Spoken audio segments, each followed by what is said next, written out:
പഴയ ദിലീപേട്ട കണ്ടൊരു എഫക്റ്റാണ്. നല്ല പടമാണ്. കൊള്ളാം, നന്നായിട്ടുണ്ട്. കുഴപ്പമില്ല. പക്ഷേ എൻ്റെ ചൈൽഡ്ഹുഡ് ചിരിപ്പിച്ചതും നല്ല രീതിയിൽ കൊണ്ടുപോയ ഒരാളെ കംബാക്ക് കാണുന്നുണ്ടായിരുന്നു, അത് കണ്ടു. ജനപ്രിയ നായകനെന്ന് എഴുതി കാണിച്ചുകൊണ്ട് മാത്രം ജനപ്രിയ നായകനാവുമെന്നും പറയാൻ പറ്റില്ല.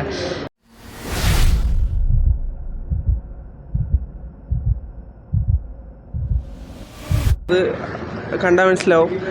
പിന്നെ ഈ ദിലീപേട്ടനെ പറ്റി പറയുകയാണെങ്കിൽ ഞാനിപ്പോൾ ദിലീപേട്ടൻ്റെ പോസ്റ്റും കാര്യങ്ങളൊക്കെ ഇടുവാണെങ്കിൽ ഒരുപാട് പേര് വന്ന് പറയും, ദിലീപേട്ടൻ നിനക്ക് ദിലീപേട്ടൻ ഇഷ്ടമാണോ, ഞങ്ങൾക്ക് ഇഷ്ടമല്ല എന്നൊക്കെ പറയാറുണ്ട്.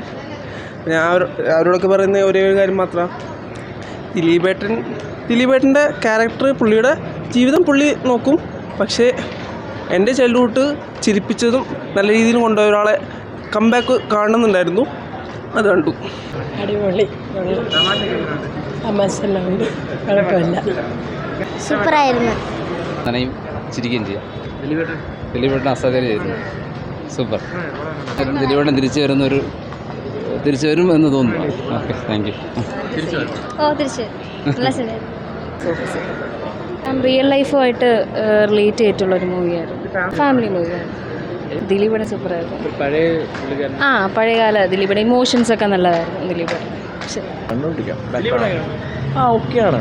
മറ്റേതൊക്കെ ഞാനങ്ങനെ മൂവീസ് കാണുന്നുള്ളതാണല്ലോ, ബട്ട് എനിക്ക് ടൈം പോകാൻ വേണ്ടി അത്യാവശ്യം വലിയ കുഴപ്പമൊന്നുമില്ല. നല്ല വൈബ് ആ സിനിമയിൽ കാണാൻ സാധിക്കും. നല്ല പടമാണ്. നല്ലൊരു ഫാമിലിക്ക് പറ്റിയ, ഈ വെക്കേഷൻ ആസ്വദിക്കാൻ പറ്റിയ ഒരു നല്ല സിനിമ. നല്ല പടം. തമാശയൊക്കെ വർക്കായിട്ടുണ്ട്. നല്ല പടം. നന്നായിരുന്നു. നല്ല ഫിലിമായിരുന്നു. കോമഡിയൊക്കെ ഉണ്ട്, എല്ലാം ഉണ്ട്. നല്ല സിനിമ. ഉണ്ട്. നല്ല ഫിലിമാണ്, എല്ലാവരും പോയി കാണുക. ദിലീപിൻ്റെ ഒരു തിരിച്ചുവരവായിട്ട് തന്നെ പറയാം. കാരണം ദിലീപിൻ്റെ പണ്ടത്തെ കുറച്ച് അഭിനയവും പിന്നെ കുറച്ച് സീരിയസ് മോഡും അങ്ങനത്തെ കൊള്ളാം, കണ്ടിരിക്കാൻ പറ്റിയ. പിന്നെ മിക്കവരും എല്ലാവരും പോയി കാണാൻ ശ്രമിക്കുക. കാരണം ഇപ്പോൾ ഈ ഇടയ്ക്കായിട്ട് നടക്കുന്ന കുറച്ച് കാര്യങ്ങളും അങ്ങനത്തെയൊക്കെയാണ്. പിന്നെ ഇൻഫ്ലുവൻസ് നമ്മളെങ്ങനെ ഈ സോഷ്യൽ മീഡിയ വഴി നമ്മളെങ്ങനെ ഇൻഫ്ലുവൻസ് ആവുന്നു, കുറേ ഫേക്ക് ന്യൂസൊക്കെ വരുന്നുണ്ടല്ലോ. അതിനെപ്പറ്റി ഒരു ചെറിയ സ്റ്റോറിയാണ്, പക്ഷെ വലിയ ഒരു തീമുണ്ട് എൻ്റെ അകത്ത്. പക്ഷെ ദിലീപ് ഒരു തിരിച്ചുവരവാണ്. പടം കൊള്ളാം. ആദ്യം ചിരിപ്പിക്കുകയും രണ്ടാമത് നല്ല സീരിയസ് ആയിട്ട് ഫാമിലിക്ക് കാണാനുള്ള നല്ല പടം തന്നെ. കൊള്ളാം. നല്ല ഫിലിം. നല്ല ഇതായിരുന്നു. ഒരു ചിരിപ്പിക്കും എന്ന് വെച്ചാൽ ഇപ്പോഴത്തെ ഒരു ട്രെൻഡ്സാണ്. പിന്നെ എന്ന് വെച്ചാൽ ഒരു രക്ഷയില്ല, പഴയതുപോലെ അങ്ങനെ ഒരു ഇത്. കോമഡി എന്ന് വെച്ചാൽ ഇപ്പോഴത്തെ ഒരു ഇതും പഴയതും കൂടെ ഒരു മിക്സ് ഒരിതാണ്. ചിരിക്കാനുണ്ട്. ഭയങ്കര ചിരി ഇതെല്ലാമായിരുന്നു. നല്ല ഫിലിം, കണ്ടിരിക്കാം, ഫാമിലി ആയിട്ട് പോയിട്ട് കാണാൻ പറ്റും. അത്യാവശ്യം കോമഡിയൊക്കെയുള്ള നല്ലൊരു ഫിലിം. Family entertainment. ഈ പടം കണ്ടിട്ട് എന്ത് തോന്നിയാണ് ശരിക്കും? അല്ല, ദിലീപിൻ്റെ പടത്തിൻ്റെ ഒരു ഇതുണ്ടാവില്ല, അത് ശരിക്കും എന്താ പറയുക, 2 മണിക്കൂർ ചിരിക്കാനുള്ള സംഭവം ഉണ്ടോ? ഉണ്ട്. എല്ലാം മിക്സാണ്, ഇമോഷണലും എല്ലാം മിക്സായിട്ട്. ദിലീപ് എല്ലാവരും അടിപൊളിയാണ്. 25 കൊല്ലം മുമ്പ് ഇറക്കേണ്ട ഒരു ഫിലിമായിട്ടാണ് തോന്നിയത്. കാരണം അതിലെ സബ്ജക്റ്റ് സിനിമ കണ്ടപ്പോൾ എനിക്ക് പണ്ടത്തെ ജയറാമിൻ്റെ ഒരു 2 സിനിമയുടെ ഓർമ്മ വന്നു. ഞങ്ങൾ സന്തുഷ്ടരാണ്, പിന്നെ ഒരു കളിവീട്. ഈ രണ്ടുമായിട്ട് ഒരു സാമ്യം പോലെയാണ്. ആ കാലഘട്ടത്തിൽ ആ സിനിമ കാലത്തിന് അനുയോജ്യമായിട്ടുള്ള സിനിമകളായിരുന്നു. പക്ഷേ അതിൽ ഏകദേശം കുറേ കാര്യങ്ങളൊക്കെയാണ് ഈ സിനിമയിൽ കാണിച്ചേക്കുന്നത്. പിന്നെ ദിലീപ് പറഞ്ഞ പോലെ പണ്ട് ജനപ്രിയ നായകനായിരുന്നു. പക്ഷേ ഇപ്പോൾ പുള്ളിയുടെ ജീവിതത്തിലുണ്ടായ ചില പ്രശ്നങ്ങൾ ഇപ്പോൾ അദ്ദേഹം അത്ര ജനപ്രിയനൊന്നും അല്ല. നമ്മൾ സ്ക്രീനിൽ ജനപ്രിയ നായകനെന്ന് എഴുതി കാണിച്ചുകൊണ്ട് മാത്രം ജനപ്രിയ നായകനാവുമെന്നും പറയാൻ പറ്റില്ല. പിന്നെ മലയാള സിനിമ ഒരുപാട് മാറിക്കഴിഞ്ഞു.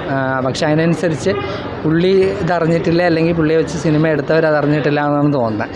കാരണം കാലത്തിൻ്റെ അനുസരിച്ചുള്ള കാര്യങ്ങൾ മാറ്റണം, എന്നാലേ ആൾക്കാർക്ക് അത് ഇഷ്ടപ്പെട്ടുള്ളൂ. പിന്നെ ഇതിലെ നായിക എനിക്ക് ഭയങ്കര ഒരു വെറുപ്പിക്കലായിട്ട് തോന്നി. അതിലെ നായിക ഇപ്പോൾ അവർക്ക് കൊടുത്തിട്ടുള്ള കഥാപാത്രത്തിൻ്റെ വെച്ചിട്ടായിരിക്കും, പക്ഷെ നമുക്കങ്ങ് ഭയങ്കരമായിട്ട് അങ്ങ് വെറുപ്പ് തോന്നും. അമ്മാതിരി ഒരു കഥാപാത്രമാണ്. പിന്നെ അല്ലാതെ ബാക്കിയുള്ളവരൊക്കെ നന്നായിട്ട് പെർഫോം ചെയ്തിട്ടുണ്ട്. പക്ഷെ എനിക്ക് തീരെ ഇഷ്ടപ്പെട്ടില്ല ഈ സിനിമ. പഴയ കോമഡി കേൾക്കില്ല. പുള്ളിയുടെ പണ്ടത്തെ സിനിമകളിലെ ആ കോമഡിയൊക്കെ ഇപ്പോഴെടുത്ത് ഇട്ടാൽ നമുക്ക് ഭയങ്കരമായിട്ട് ബോറിംഗ് ആയിട്ട് തോന്നും.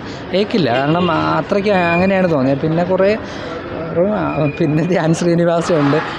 പുള്ളിയുടെ ഒരു പ്രസൻസ് ഉണ്ടെങ്കിൽ ഈ സിനിമ പൊട്ടിപ്പാളീസാവുന്നതാണ്. പിന്നെ അധികം തിയേറ്ററുകളിലൊന്നും ഇല്ല. പിന്നെ പുള്ളി എനിക്കൊന്ന് ദിലീപ് ഞാൻ മലയാള സിനിമയിൽ നായകനായിട്ടുണ്ട് എന്ന് അറിയിക്കാൻ വേണ്ടി വർഷാവർഷം ഓരോ സിനിമകളിൽ അഭിനയിച്ചാണ്. കാരണം ഞാനൊക്കെ പഠിച്ചിരുന്ന കാലത്ത് ദിലീപിൻ്റെ പണ്ടത്തെ നല്ല നല്ല സിനിമകൾ ഇപ്പോഴും ടി വി കാണുമ്പം നമ്മൾ കുടുകൂടെ എത്ര കണ്ടാലും മതി വരാത്ത പുള്ളിയുടെ ഒരുപാട് സിനിമ ഉണ്ടായിരുന്നു. പുള്ളി ജനപ്രിയ നായകനായിരുന്നു. പക്ഷേ ഇപ്പം കുറേ നാളായിട്ട് പുള്ളി ചെയ്യുന്നത്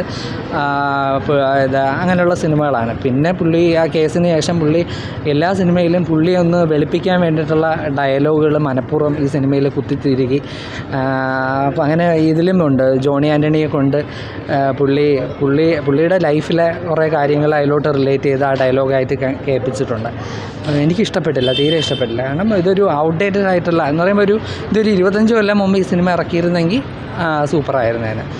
അങ്ങനെയുള്ളൂ. എനിക്ക് ഒട്ടും അത്ര എൻജോയ്മെൻ്റ് ആയിട്ടൊന്നും തോന്നി. 10-ൽ ഞാനൊരു 4 or 3 ഒക്കെ കൊടുക്കുള്ളൂ. അത്രേ കൊടുക്കാൻ പറ്റുള്ളൂ. കാരണം അത്ര ഒരു പഴയ ടൈപ്പ് ആ ഒരു രീതിയിലൊക്കെയാണ് ഇത് എടുത്തിട്ടുള്ളത്. പിന്നെ പ്രത്യേകിച്ച് ഒന്നുമില്ല, എനിക്ക് തീരെ ഇഷ്ടപ്പെട്ടില്ല സിനിമ.